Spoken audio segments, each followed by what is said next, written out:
Hey, hey, Blind Man Travels here. Welcome to the Tuesday live stream. Hopefully, you can see and hear this okay. I'm just making sure it's going out over the interwebs. Just one moment here. Okay, good. It does look like it is going out here.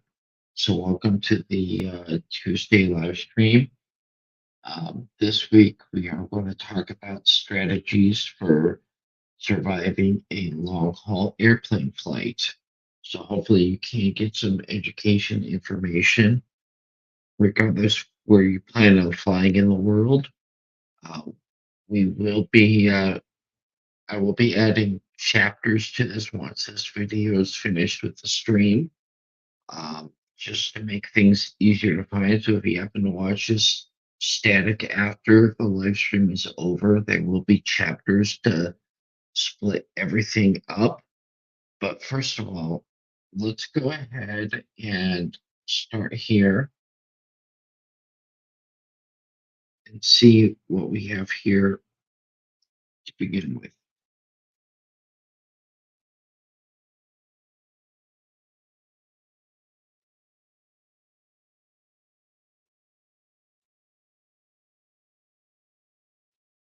So first of all, I wanted to go over some of the longest flights in the world here. Make sure I'm sharing this out. Okay, change that screen up just a bit here. There we go. Okay, so these are some of the world's longest flights here. So the longest flight as of right now, as of summer 2024, is from JFK to Singapore. I know that one's on Singapore Airlines. This is JFK John F. Kennedy to Changi, which is the airport in Singapore. And that one is said to be about um, 18 and a half hours. The second longest is also to Singapore on Singapore Airlines, but it's from EWR from New York Liberty International to Singapore Changi. Um, and then, of course, the third is from Auckland, New Zealand to Doha, which is in Qatar. And that's on Qatar Airlines. And then the fourth is from London Heathrow to Perth. And that looks like that's going to be on Qantas. And the number five is going to be from DFW, so Dallas Fort Worth, to Melbourne, and that's also going to be on Qantas. So suffice it to say there are some pretty long airplane flights here. Just going to see if we have anything else. Yes, I was on number 10 here a couple of years ago.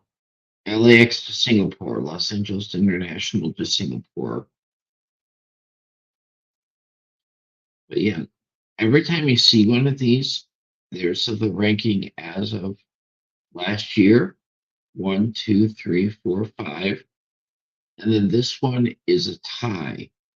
The this one here from Paris to Perth, Australia. That's a tie with the Dallas to Melbourne. And if you go down here a little bit,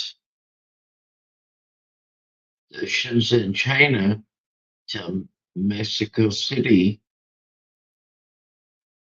that's a tie with the Auckland to Dubai at number seven. So again, these are some of the longest flights in the world. Here, let me get rid of this ad here. See if I can do that real quick here.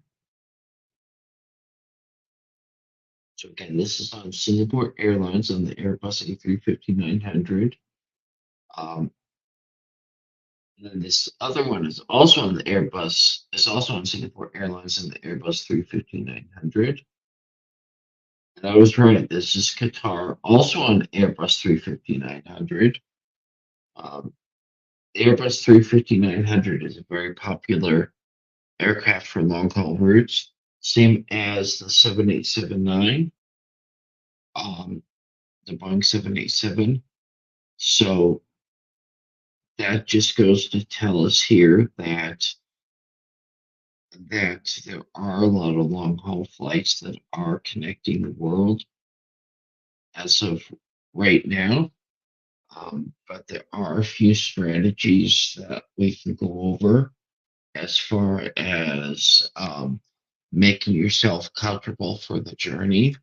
So the first thing that I would say that really helps is don't eat too heavy on the day that you are actually going to fly. Um, Eat a light meal if you're going to eat anything at all. Don't eat anything that'll weigh you down. The other thing I would say is I wouldn't drink too much alcohol or caffeine um, before you fly. Also, for the reasons that alcohol and caffeine can help to dehydrate you, and that's not very good, especially since being in an airplane can be a very dehydrating process in and of itself. So, those are the first two pro tips to survive a long haul flight. One of the other things that I would recommend, and this is a clothing choice um, that I would say is really helpful, at least for comfort.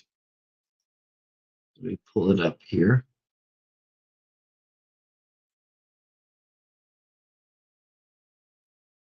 And these are called bamboo shirts. And I don't have any recommendations or anything on the name brand. So let's not worry about the name brand. But let's take a look. Our bamboo shirts. Good. Garments made from bamboo fibers are both high quality and eco friendly. Um, Bamboo fabrics are naturally soft, durable, and thermoregulating in both warm and cold weather. Um, Bamboo fabric is ideal for activewear, but the main thing is also good for is for flying. Um, One other thing that you may want to consider doing as well, beyond doing the having say a bamboo shirt. Let me just pull this up here.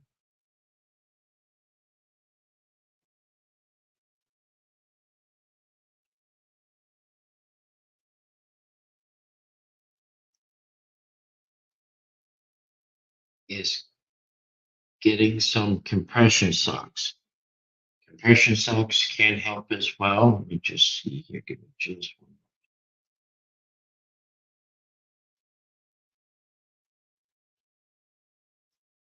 Hi, Tiff. Nice to see you. Thanks for dropping by.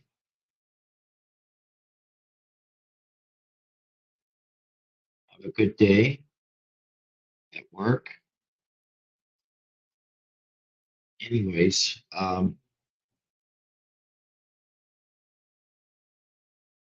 I was saying, compression socks are good for helping um, with especially preventing issues that can happen along flights, like um, deep vein thrombosis or anything like that. Um, the other thing that I would say is obviously wear some compression socks because that's a good pro tip there as well. Just partly for partly for comfort, but also just to make sure that your risk is mitigated as far as deep vein thrombosis is concerned. So now that I've got that out of the way here, um, let's go on and we'll discuss some other things that we would want to do here. Um, it's also a good idea, um, as well as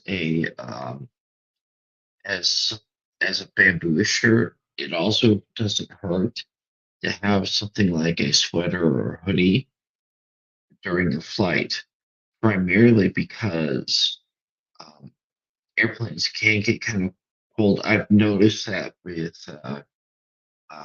the American carriers, the U.S. based carriers, and the European carriers, they tend to like to run their cabins a little bit cooler, whereas the Asian carriers that I've been on tend to like to run theirs a little bit warmer.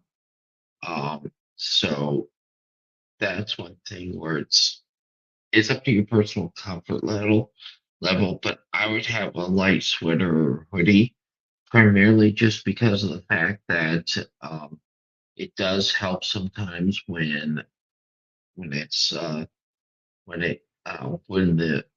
when the cabin can be cold. So that's another apparel choice that I would make um, for for having the flight or for wearing while on the flight. Again, you can take it off. The other thing I'd recommend, and this is an airport thing um, more than a airplane thing, but I don't like to wear a belt when I fly. Um, Partly because of the metal in the buckle um, when going through airport security, but also because of the fact that belts can be a little bit constricting sometimes when you fly. Um, so that can be something that's just a personal thing for me. That's up to you. But I don't want to hassle with extra metal on my person. So I try to make sure that I don't have anything like keys or change or metal when I'm going through security at the airport. I always make sure to put that in my carry-on. Um, Now, of course, I'm the type of person that I prefer to travel with a rucksack, which is the soft side, the rucksack, which is just the the maximum that you can put in the carry-on. So the 9 by 22 by 14 inches. But I prefer it soft-sided. For me as a blind person, since I'm carrying a cane as well, I don't like working with the wheelie bags, even if they're like the four wheelie bags that have four wheels on them and you can rotate them on a dime. That just isn't for me. Um, it's not something I like, and I do think that you do give up some weight when you have one of the hard-sided um, cases. Now, if you do intend on having any luggage in your checking any luggage, that's fine to make that one of the hard-sided bags if you want to do that. But as far as carry-ins are concerned, again, that's a personal choice. But I do find that having the hard sides and having the wheels and having the handle do add a little bit of mass to it. But what I also tend to do as well is I have a smaller backpack, which is usually once I get to my destination, I use it as a day bag whenever I'm out and about, and in my case, sight not seeing. Um, so I find though that when I'm flying, though, I put everything that I think I'm going to need for the flight in that bag, and before I board the airplane, I take the smaller bag out of the bigger bag, and that way, when I do board the plane and the bigger bag is put up above, it's out of sight, out of mind, quite literally out of sight for me. But that way, I don't have to even think about needing to get to the contents that are in that bag. Um, and the smaller bag has everything I need. I put my switch in there, my tablet with whatever video content I have downloaded onto it. Um, so that's a good pro tip as well as is content have things prepared for your own entertainment. Don't expect the in-flight entertainment system to be there because sometimes it can go offline. So have things ready to go in your smaller bag, whatever type of bag that is that you put under the seat in front of you. So, like I said, I have my tablet with media on it. I have my Switch, and I also have my phone with a lot of audiobooks. And usually, when I fly, most of the time, I'm usually happy with listening to audiobooks. Um, I myself have a large collection from Audible, so I can very easily spend several hours listening to a good book. And it's actually a very relaxing thing for me. And sometimes, even if I want to pay attention to the book, sometimes the voices do help to put me to sleep. So that's another good thing that you can have as well.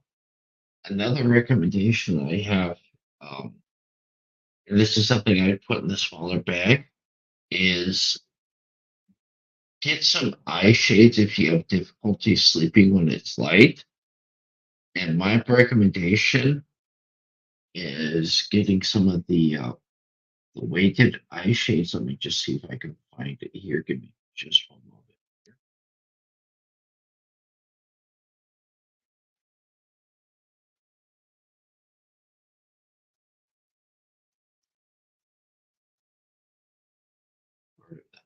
Weighted eye mask.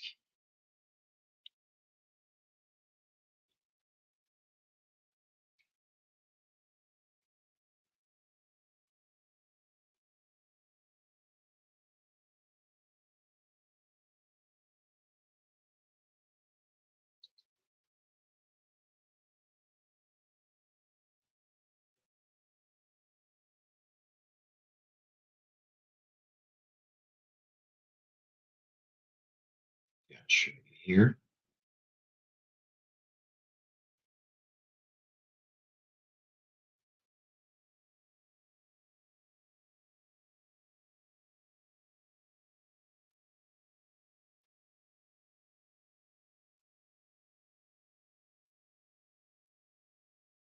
This is a comparison again. I don't have any preferences for brand again. I'm just recommending to get one. These are made with little weights in them to help them stay down over your eyes. Yeah, yes, I am a blind man. However, even I can be impacted by a light coming in through a window or anything of that nature. So my recommendation is get a good pair of eye shades. Again, I don't have any recommendations as far as branding is concerned here.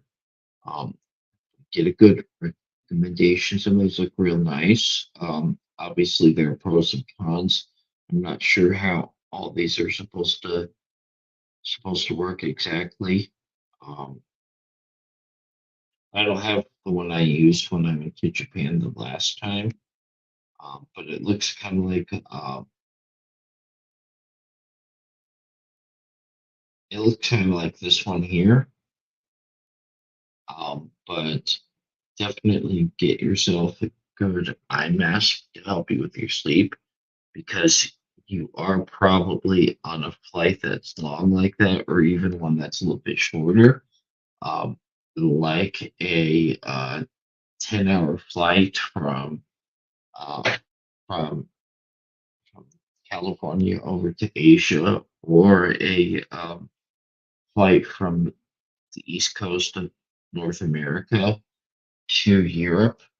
You are going to be probably having a chance to sleep. So that's another recommendation I would have. The other thing too that really helps me is a good pair of noise canceling headphones. Again, no brand recommendations there.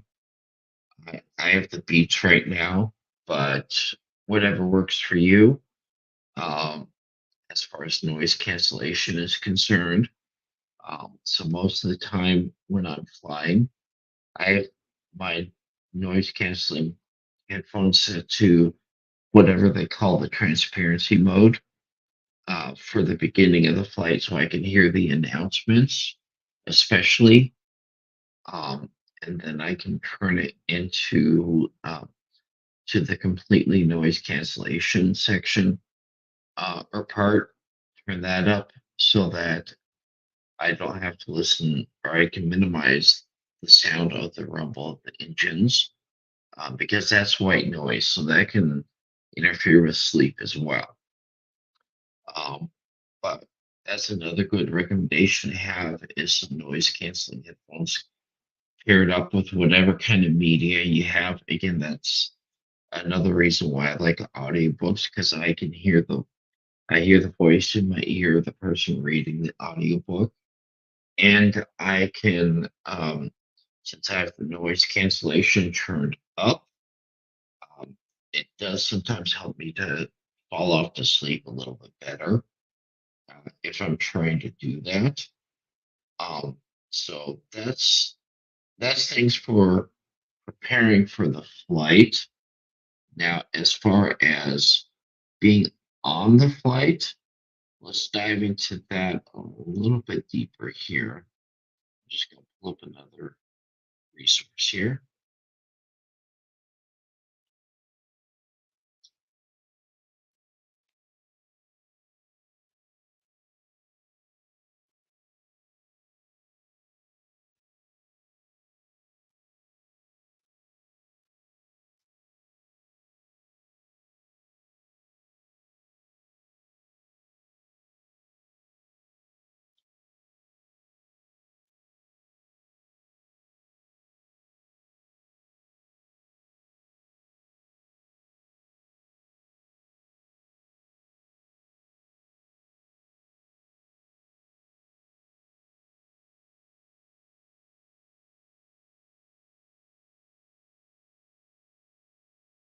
Okay, this is Seeker, of course, so we're going to ignore the shop for flights. Let's take a look at the seat maps here.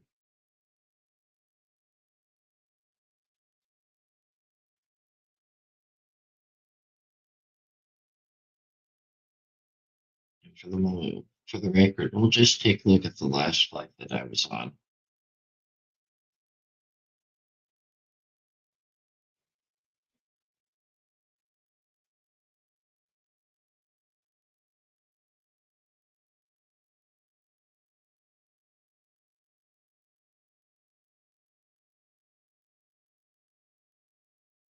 ANA, All Nippon Airways.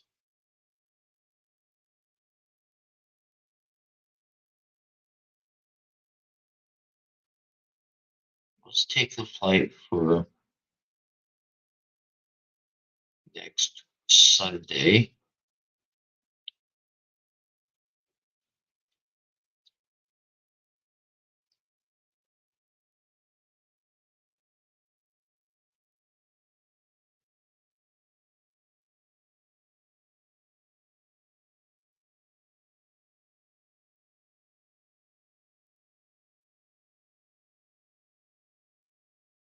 Let's find it here. I have to identify this traffic lights. Let's see if the blind man can identify traffic lights here. looks like a traffic light. Traffic light there. Traffic light there.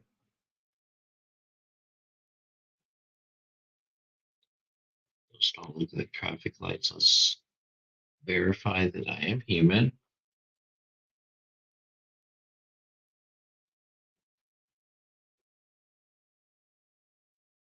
That's Narita to LAX. That was the last flight I was on.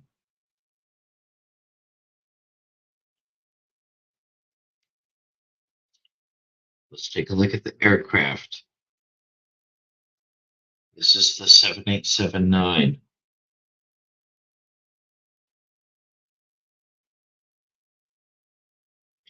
I was sitting, last time I flew,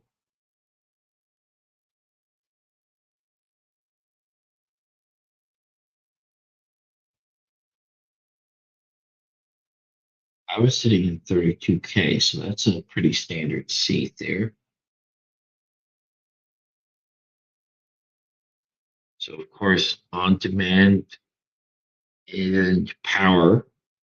And obviously, I didn't really watch any of the entertainment, not because I can't, but because I had my audiobooks. Um, the, uh, the the counter person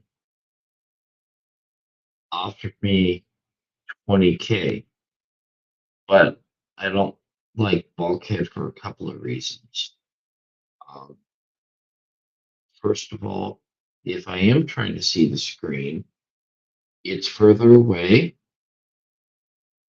Um, and also, that's where they tend to put the babies with the bassinet because that's where the hooks are for the bassinets for the babies. And I don't want to be necessarily around where they put all the babies. So I prefer to steer clear of bulkheads as much as possible. And obviously, my preference is for a window seat. That's just me. Some people prefer the aisle, but I prefer the window. And obviously, there's advantages to both and disadvantages. With the window seat, once I'm seated down in that window seat, I'm obviously going to be there for a while on a long haul flight, unless I can get the other people to move so that I can get up and walk around or go to the lavatory.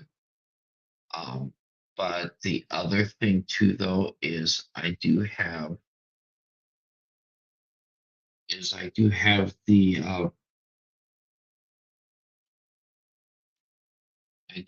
hull, the inside of the hull to lean against as well.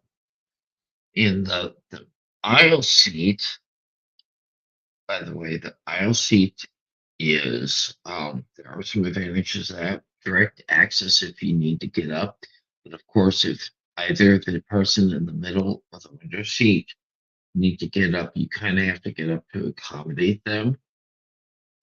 In that particular case, uh, so that's the one thing. The middle seat, you're kind of stuck there, obviously. So the main thing with the middle seat though is, and this is a little trick that I've learned, if you're two people flying together, what you can do is when you're going to book your flight, have one of you take the aisle seat and one of you take the window seat.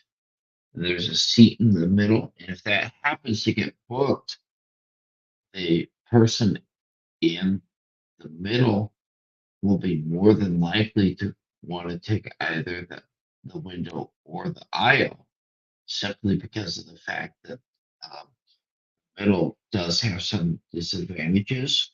Now, one thing I will say is an advantage for the middle seat, and this is airplane etiquette, is the aisle seat has the armrest on the outside of the aisle.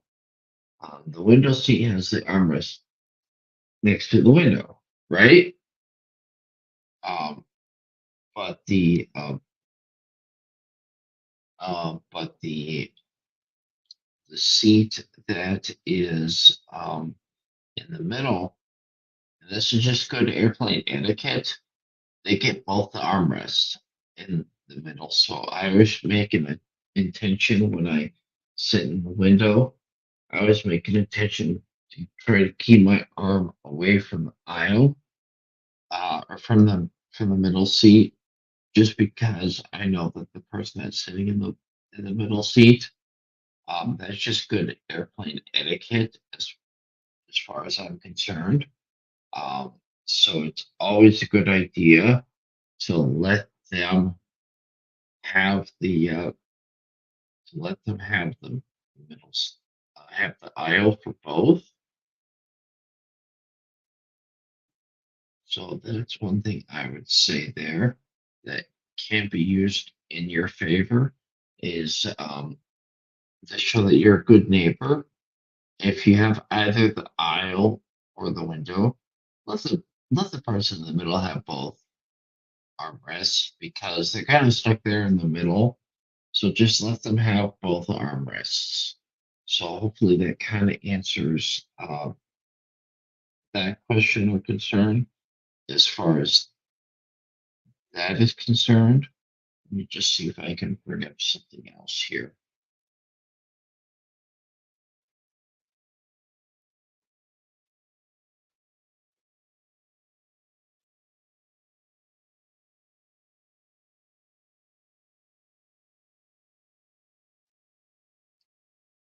In the meantime, though, what I would say as well is is depending on how long your flight is, you are going to have a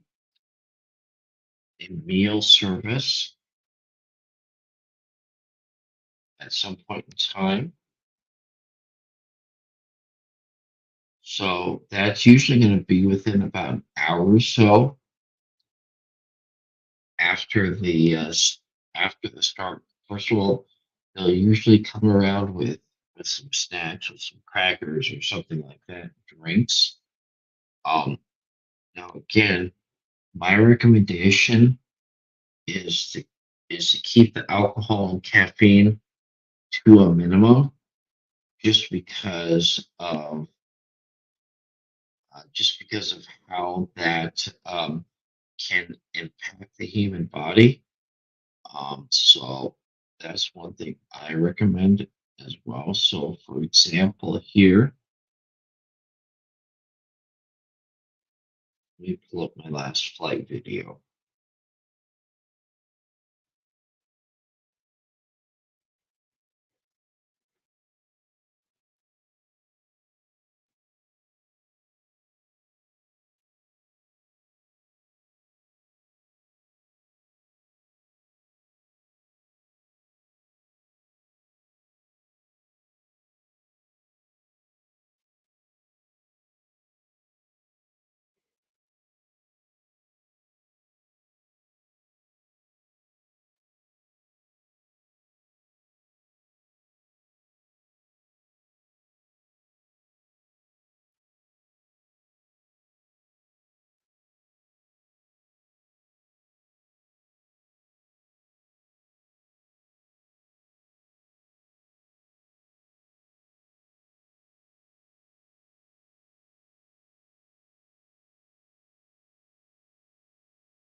Okay, let's see. We got it here.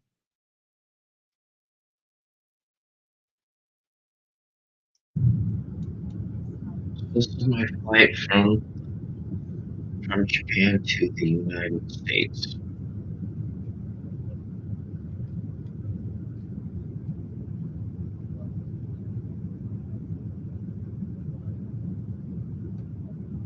Again, usually within an hour or so, maybe about an hour and a half, depending on how long the flight is. they will actually start turning around service.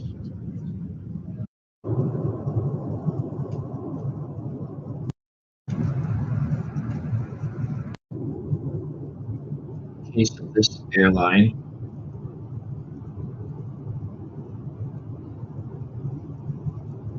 since this is a Japanese carrier, in case of this airline, you have to do rice crackers.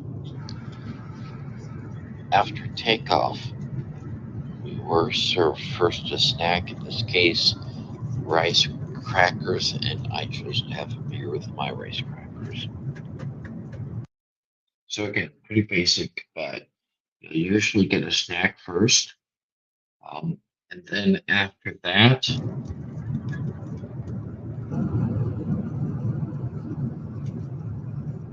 you go get a meal service. Since this was a flight catered from Japan to an international destination, I did have the option to pre-order a special meal, so I pre-ordered the special Japanese meal.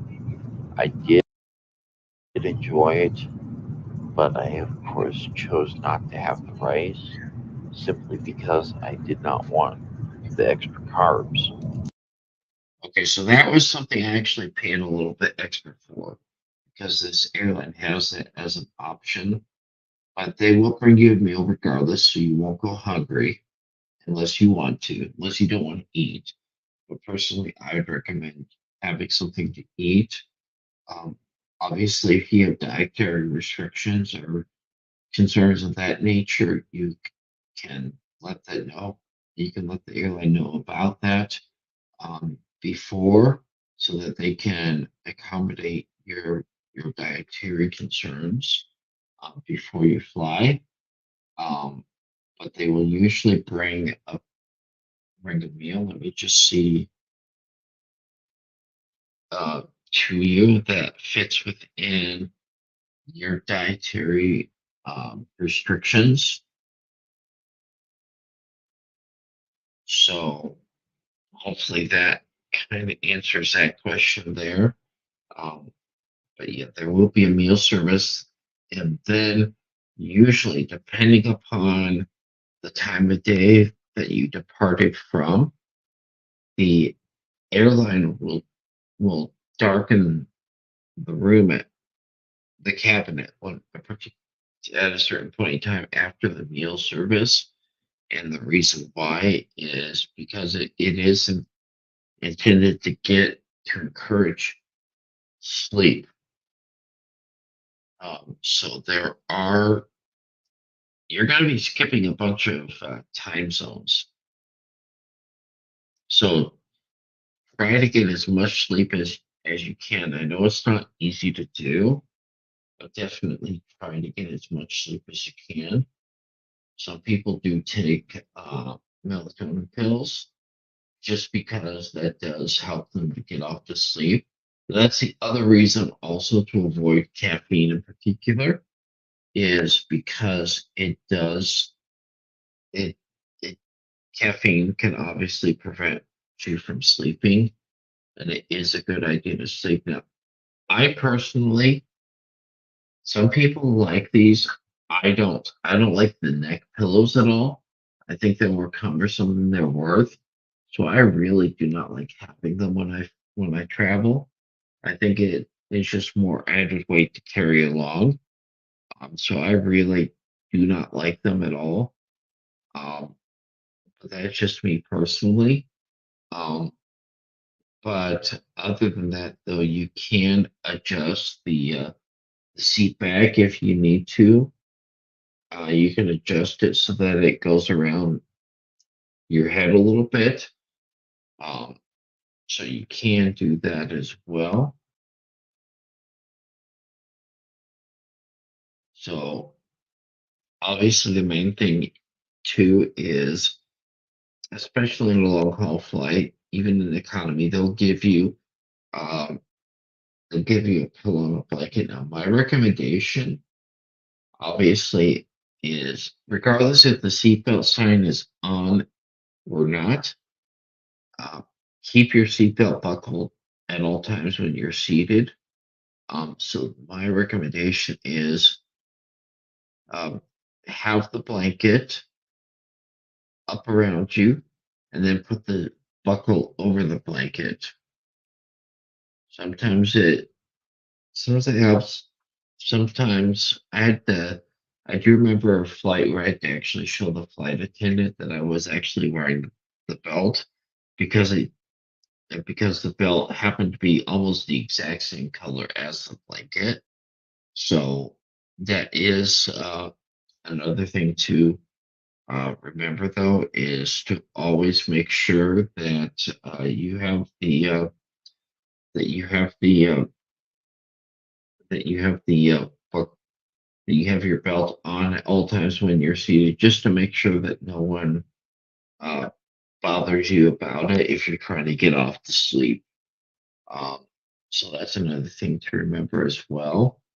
Um, One key thing to remember is that the flight attendants, they may be there serving food and drinks, but and that is part of their job description, but that isn't their primary job description. Obviously, their primary job description is to ensure to your safety. Um, so treat them with respect because they will appreciate it if you treat them with respect. Um, that's just a small thing, but treat them with respect. That this doesn't necessarily have direct bearing on comfort when flying, but it's just a little thing. Even if you don't like what they're telling you, just give them the benefit of the doubt in that particular situation, because they are the trained professionals and they do know what they are doing. But just treat them with respect and realize that they're there for your safety. And in the case of an emergency evacuation, they are there to ensure that you get out safely. As a matter of fact, when you board the airplane, the flight attendants are assessing you. They're assessing you to determine if you're going to be the kind of person that is going to help them. So that's another thing to keep in your mind. Is obviously it depends upon your bearing, but if you look like you're in good shape, you might be asked to help other passengers if, in the unlikely event of anything does happen while you're flying. Um, but obviously, the main thing with it again is respect the cabin crew. Um, so again, after so you will have a sleep and or a chance of sleep, and then after several hours of that, the flight attendants will come around again and will offer you another meal that you can consider a breakfast. Now, the one thing that you can do as well is they usually do have snacks available in the meantime. So if you're still hungry after the meal, you can always press the call button for the flight attendant if you're unless you're able to go to the galley yourself and ask them if they have any kinds of snacks or anything like that, that they can give you if you are still hungry. Obviously, you can bring food with you as well.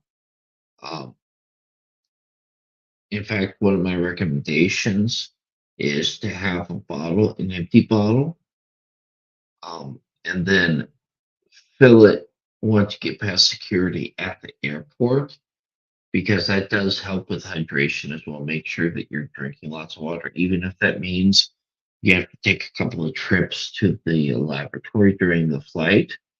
Hydrate, hydrate, hydrate, hydrate is always the name of the game. Um, so that's the other recommendation that I would have there as far as that is concerned, is always make sure that you're hydrating. Uh,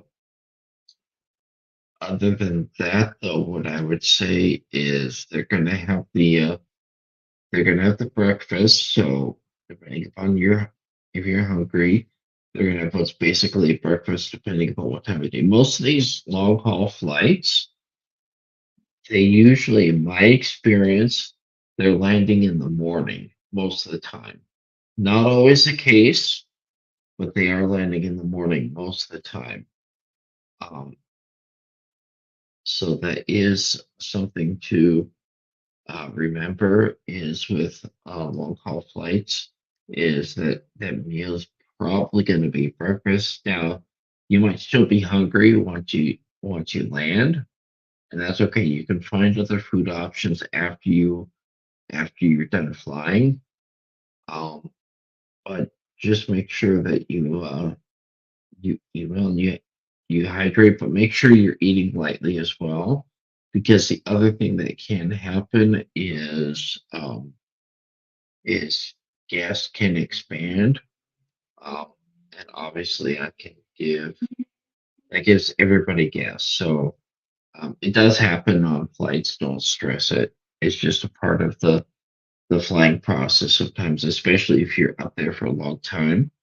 Um, Beyond that, what I would say though is the other thing I would do though, and this is just for me, this is not so much about a comfort for flying thing. Um, this is more of a getting acclimated to the time zone where you're flying. Um, Try and, like I said, try to get some sleep during the flight. And when you land, it's a good idea to try to stay up to what's considered a reasonable local bedtime in your destination, like, for example, 8 p.m. That way you wake up the next morning reasonably refreshed and ready to go, because it does help fight against the jet lag if you do that. Let me see what we have here. Hey, Albie, nice to see you. Thanks for joining. We're just discussing strategies a for a long haul flight. So hopefully that is illuminating for you here. Um, um, that, like I said, you can. So that's my biggest recommendation is again, eat well or eat comfortably. Um, Try to minimize on alcohol or caffeine. Drink lots of water for hydration purposes. Uh, and then once you land, try to stay up till a reasonable local bedtime. Just because that'll help you get acclimated once you're going where you plan on going. Um, Other than that, though, the biggest thing I would say is don't put any pressure on yourself. Have your entertainment or whatever you plan on doing during the flight at the ready in your smaller bag. Um, and I think you'll hopefully have a comfortable flight there. Just see, give me just one moment here.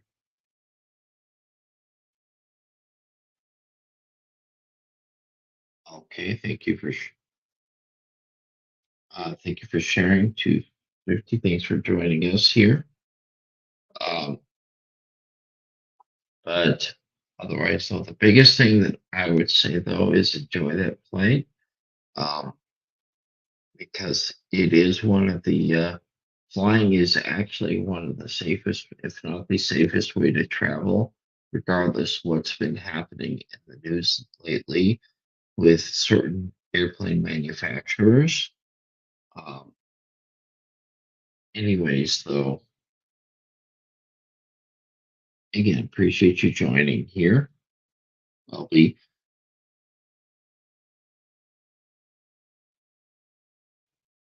but anyways, the main thing that I would say though is enjoy the enjoy the flight experience because it is something that it's part of the thrill of travel.